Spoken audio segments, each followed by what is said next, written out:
নমস্কাৰ দৰ্শকসকল অমূল্যবাণীলৈ আপোনালোক সকলোকে স্বাগতম জনাইছোঁ। আজিৰ ভিডিঅ'টোৰ বিষয় হৈছে মাত্ৰ 3 দিনৰ ইচ্ছা পূৰণৰ এটা উপায়। অসম্ভৱ ইচ্ছাও পূৰণ হয় এই বিশেষ উপায়টো কৰিলে।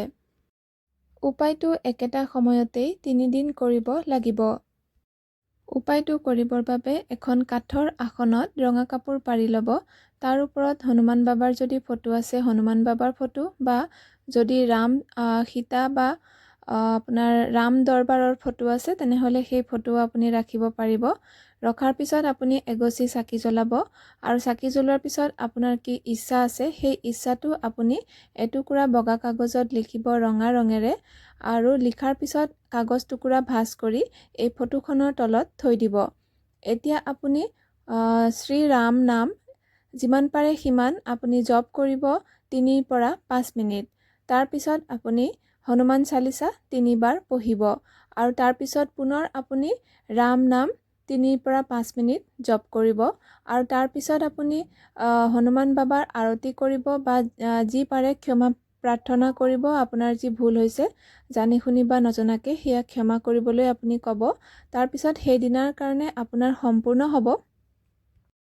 এটা বিশেষ কথা ক'বলৈ থাকি গ'ল, চাকি গছ জ্বলোৱাৰ পিছত আপোনালোকে হাতৰ তলুৱাত পানী লৈ সংকল্প কৰিব।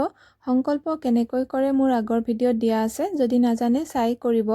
আৰু লগতে আপুনি গুড় আৰু বুটৰ ভোগ আগবঢ়াব। কেঁচা বুট আৰু গুড় আপুনি প্ৰসাদ হিচাপে হনুমান বাবালৈ আগবঢ়াব আৰু এঘটি পানীও আপুনি সৰু ঘটিত পানী অলপমান থৈ দিব বা ঘটি নাথাকিলে গিলাচত থৈ দিব আৰু এই পানীখিনি প্ৰসাদ আপুনি নিজেই খাব লাগিব। ক্ষমা প্ৰাৰ্থনা কৰি হোৱাৰ পিছত শেষত আপুনি এই ভোগ আৰু পানীখিনি খাই দিব। কাকো দিব নালাগে, আপুনি নিজেই খাব। সেয়েহে অলপমানহে আগবঢ়াব, যিমানটো আপুনি খাব পাৰে সিমানখিনিহে আগবঢ়াব। দ্বিতীয় দিনা পুনৰ আপুনি সংকল্প ল'ব নালাগে, কিন্তু যিখিনি সময়ত আপুনি কৰিছিলে এই কামখিনি সেইখিনি সময়তে আপুনি পুনৰ এনেকৈ কৰিব সকলোখিনি, কিন্তু আপুনি হনুমান চালিচা 6 বাৰ পাঠ কৰিব দ্বিতীয় দিনাখন আৰু ৰাম নাম জপ সেই একেধৰণেৰে 3 পৰা 5 মিনিট কৰিব। আৰু পিছদিনাখন মানে শেষৰ দিনাখনো আপুনি একেটা সময়তেই এই কামখিনি কৰিব।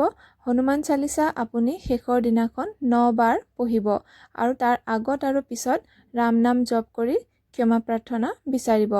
এনেকৈ কৰাৰ পিছত শেষত আপুনি যি টুকুৰা কাগজত লিখিছিলে আপোনাৰ মনৰ ইচ্ছাটো, যেনে মোক এটা চাকৰি পোৱাই দিয়া বা মই এটা চাকৰি পাইছোঁ বা মোৰ পাবলগীয়া টকাখিনি পাইছোঁ, ধাৰ ঋণৰ পৰা মুক্ত হ'ব পাৰিছোঁ, সেনেকৈ যে আপুনি লিখিছিলে ইচ্ছাটো, সেই কাগজ টুকুৰা আপুনি কৰ্পূৰৰ সহায়ত জ্বলাই দিব।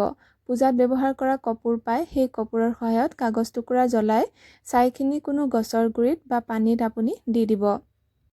আপোনাৰ ঘৰত যদি হনুমান বাবাৰ অলৰেডি ফটো আছেই তেনেহ'লে আপুনি বেলেগকৈ চকী পাতি বা আসন পাতি কৰিব নালাগে। আৰু যদিহে আপুনি আসন পাতি কৰিছিলে তেনেহ'লে সেই আসন আপুনি সামৰিব পাৰিব শেষৰ দিনা।